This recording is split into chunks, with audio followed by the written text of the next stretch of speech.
What would you do if you walked outside one morning and found your HOA president jackhammering your driveway without your permission?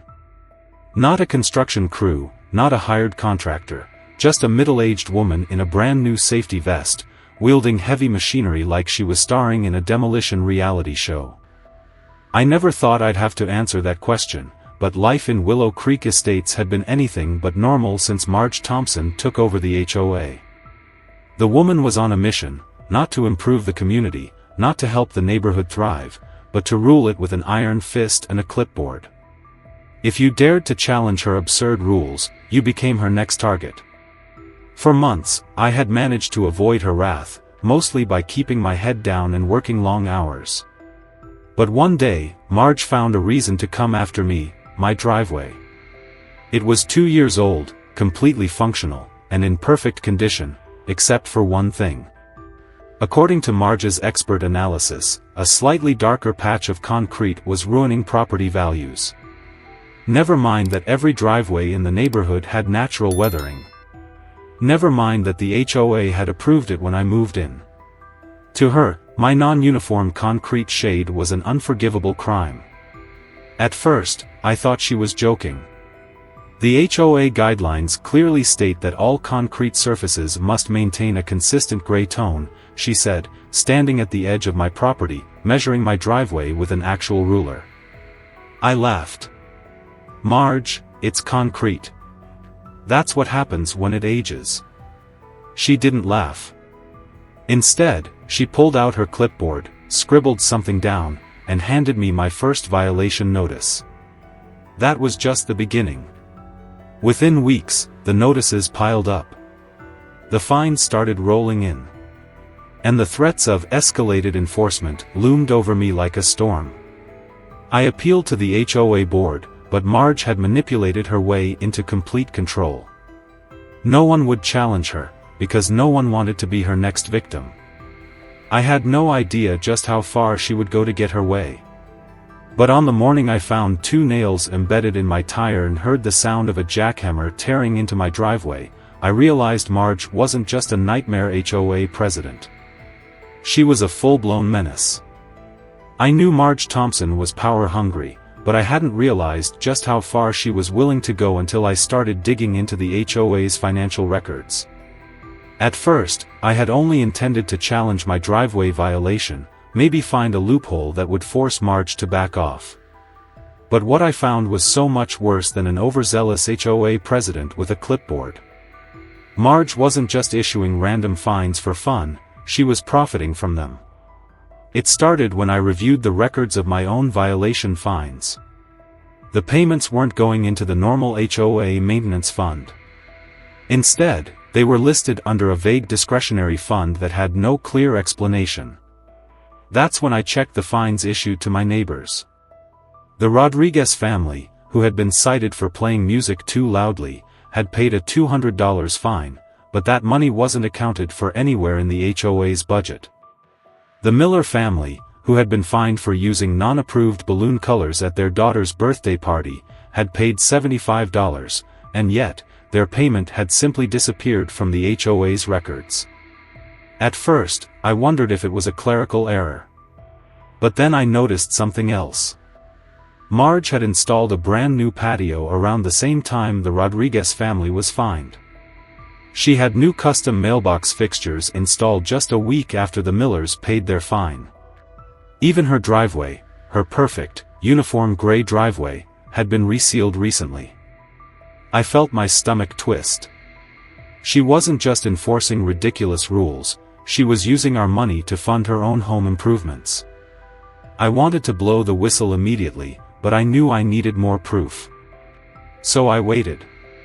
And while I waited, things in Willow Creek Estates started getting worse. Strange things started happening. Nancy Wu's garden decorations disappeared overnight. The Rodriguez family's mailbox was mysteriously smashed. The Miller's car was scratched up one evening while parked in their own driveway. It was too much to be a coincidence. And then it happened to me. I came outside one morning to find 2 nails embedded in my rear tire. At first, I thought it was bad luck, maybe some stray debris from a construction site. But then I noticed something else. Chief Reynolds' police cruiser, parked just down the street, had a flat tire too. That was when I decided to install security cameras. I didn't have to wait long. At 4:12 a.m., my motion alert pinged, and I watched as a hooded figure crept across my driveway. The quality wasn't perfect, but it was clear enough. The person was wearing Marge's signature designer tracksuit, the one she wore every morning for her compliance walks. I felt a cold fury settle over me. She wasn't just issuing fake violations, she was actively sabotaging anyone who challenged her. I sent the footage to Chief Reynolds. He called me an hour later, and I could tell by the edge in his voice that he was just as furious as I was. "These nails in your tire match the ones in mine," he said. "And I think I know exactly where they came from." As it turned out, Marge had hired contractors to remodel her kitchen just a few weeks earlier. Several neighbors had complained about construction debris in the street, including scattered nails that looked suspiciously similar to the ones I had just pulled from my tire. "She's not just harassing people," Chief Reynolds muttered. "She's escalating." That was an understatement. And things were about to get much, much worse. The moment I saw Marge Thompson in a construction vest, gripping a jackhammer like she was starring in her own DIY demolition show, I knew she had finally lost it. But I had no idea just how bad things were about to get. The morning had already started off wrong. I walked outside to find my rear tire completely flat again, another nail embedded deep in the rubber. But before I could even curse my bad luck, I heard the unmistakable roar of heavy machinery. Rounding the corner of my house, I came face to face with a sight so absurd I nearly laughed out loud. There was Marge, standing triumphantly in the middle of my driveway, decked out in brand new work boots, an oversized safety vest, and industrial gloves that still had the price tags attached. She had already carved a deep trench into my driveway, jagged and uneven, as chunks of concrete lay scattered around her feet. She barely looked up when I approached, her grin wide and victorious as she lifted the jackhammer again. "Marge, what the hell are you doing?" My voice came out sharper than I expected, but I was done playing nice. She sighed dramatically and wiped imaginary sweat from her forehead. "Since you refuse to comply with HOA guidelines, we are taking corrective action on your behalf. You should be thanking me." "Corrective action?" I repeated, my pulse pounding. "You're literally destroying my driveway." She smirked, reaching for her clipboard like a sheriff about to issue a warrant. "I have documentation," she said smoothly. "The HOA board has deemed your driveway non-compliant, and as a result, we are making the necessary changes." I pulled out my phone and started recording. "Marge, you have no legal authority to be on my property. You're trespassing. Stop right now or I'm calling the police." Her smirk didn't waver. "Go ahead," she said, waving a dismissive hand. "I have a right to enforce HOA standards, and you agreed to those terms when you bought this house." I was already dialing 911 when I saw it. A small yellow flag, half buried in the dirt, a few feet from where she was jackhammering. My stomach dropped. "Marge, stop!" I yelled, waving my arms frantically. But the sound changed. The jackhammer hit something hollow, a deep reverberating thunk that sent vibrations through the ground. Then came the smell. A thick, unmistakable rotten egg odor filled the air. My blood ran cold. Natural gas. Marge must have felt it too, because she paused mid-swing, frowning down at the cracked concrete beneath her feet.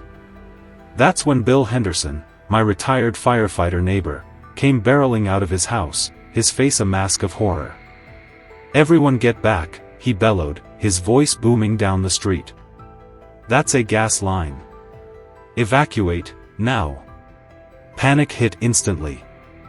Car alarms started wailing as neighbors bolted from their homes, grabbing kids, pets, anything they could carry.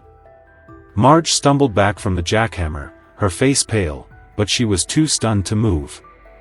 I was already on the phone with 911, my voice shaking as I reported the gas leak. The emergency dispatcher's tone immediately shifted. "Sir, we need you to clear the area. Fire and rescue are on the way. Do not use any electrical devices, do not turn anything on or off, and stay at least 200 feet away." The next few minutes were a blur of blaring sirens, shouting neighbors, and the deafening wail of car alarms. The gas company's emergency response team arrived first, their yellow trucks screaming down the street with flashing lights, followed by what felt like every fire truck in the city.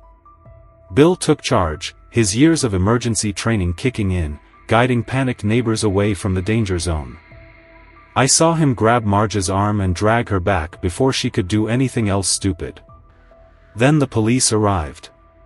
Chief Reynolds stepped out of his cruiser, his face unreadable as he surveyed the chaos.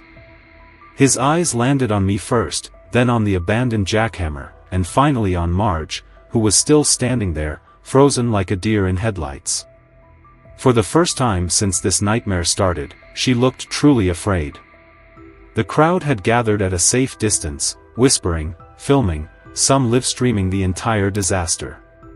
And then, for the first time ever, Marge was speechless. Marge Thompson had spent months ruling over Willow Creek Estates with an iron fist and a clipboard, but in that moment, standing amid the chaos she had caused, her power crumbled faster than my destroyed driveway.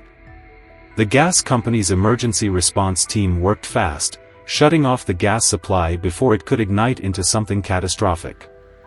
But the damage was done.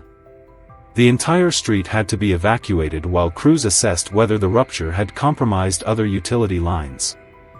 Marge stood near the fire trucks, her signature confidence gone, gripping her clipboard like a lifeline. Neighbors who had once feared her citations and fines now glared openly, whispering to each other, phones held high as they recorded the scene. The news vans had already arrived, cameras rolling, capturing Pipeline Karen in real time. Chief Reynolds approached me first, his face unreadable. "Let's talk," he said, leading me away from the crowd. I showed him the security footage of Marge sneaking around my property, the video of her jackhammering my driveway, and the certified violation notices she had sent me over the past few weeks. He watched in silence before letting out a low, incredulous laugh. "Unbelievable." He turned to his officers. "Cuff her." The moment the handcuffs clicked around Marge's wrists, the crowd erupted into cheers. Some clapped, others whistled, and one of the Millers even popped a can of soda like they were celebrating the 4th of July. Marge immediately protested, sputtering about HOA authority and property value preservation, but Reynolds shut her down. "You damaged public utilities, caused a hazardous gas leak, and trespassed on private property," he said flatly. "HOA regulations don't override state law.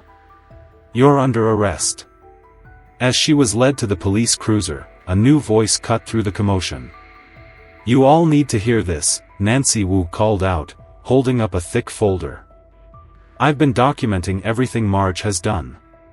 She opened the folder, flipping through pages of photographs, emails, and HOA correspondence. One by one, neighbors started stepping forward, sharing their own stories. The Rodriguez family revealed that after they complained about their noise violation fine, their mailbox was mysteriously smashed overnight.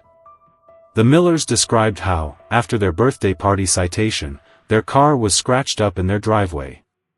Nancy herself had security footage of Marge removing her garden decorations, and the final proof, a shaky, late-night recording of Marge smashing her beloved handstanding garden gnome. Marge had been terrorizing the neighborhood for months, and now, with the whole community united against her, there was nowhere for her to hide. Then came the final bombshell. Chief Reynolds received a call from one of his officers. He stepped aside, listened for a moment, then looked back at me with a grim expression. "We just ran a background check on Marge," he said. "And you're going to want to hear this." As it turned out, this wasn't Marge's first rodeo. She had previously run another HOA in a different state, where she was sued for fraud and misuse of funds. She had settled out of court and changed her name, moving to Willow Creek Estates for a fresh start. The crowd erupted in outrage. "She was scamming us the whole time," someone yelled. "Where's all the fine money we paid?" another neighbor demanded. Marge's face went sheet white as the reality set in. This wasn't just a case of HOA overreach anymore, this was fraud, criminal vandalism, and reckless endangerment.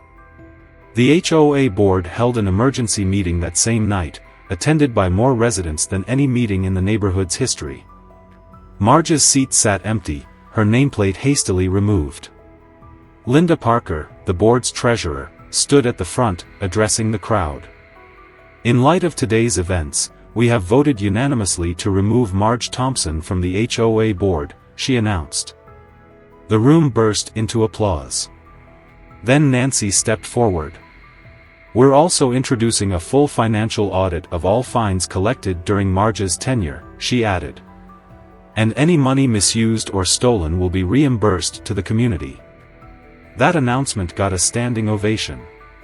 Then came the final vote. Nancy grinned as she raised a new motion, allowing garden gnomes in any pose, as long as they bring joy to the neighborhood. It passed unanimously. Marge Thompson left Willow Creek Estates in disgrace. After her arrest, she faced multiple charges, including trespassing, vandalism, reckless endangerment, and fraud. The gas company sued her for damages exceeding $200,000, and her real estate business crumbled overnight after the story went viral. It wasn't long before the internet dubbed her Pipeline Karen, and her face became a meme-worthy cautionary tale about HOA power trips gone horribly wrong. Her house went up for sale 2 months later, but before she could leave quietly, the new HOA board issued her a violation notice for a non-compliant for sale sign placement. The irony was delicious. Nancy Wu and the newly elected HOA board revamped the entire system, introducing fair policies, proper oversight, and strict financial audits to prevent future abuse.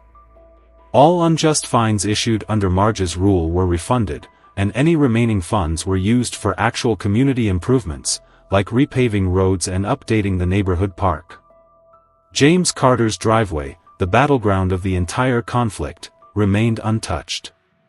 The new HOA policy officially allowed natural concrete weathering, and that slightly darker patch? It stayed right where it was, a symbol of the battle won against HOA tyranny. HOA meetings transformed into potluck-style gatherings instead of dreaded tribunals. Bill Henderson, organized neighborhood emergency response workshops, ensuring that no one would ever be caught off guard by a reckless gas line rupture again. Nancy's garden gnome collection flourished, now featuring a full yoga-themed set. The handstanding gnome returned in triumph, proudly displayed near her front steps. The neighborhood was still well-maintained, safe, and orderly, but now it was a community, not a dictatorship. The last time I saw Marge, she was standing in her driveway, watching movers load her overpriced furniture into a truck. She didn't acknowledge any of us, didn't say a word. Her infamous clipboard was nowhere in sight. As she climbed into her car, I gave her a small, satisfied wave. She just glared. Then she sped off for good. Sometimes, the cracks in our so-called perfect neighborhoods reveal what's been broken all along. And sometimes, if you push back hard enough, you don't just fix what's broken, you build something better. Have you ever faced an HOA dictator like Pipeline Karen? Share your worst HOA horror stories below, let's see who had it worse.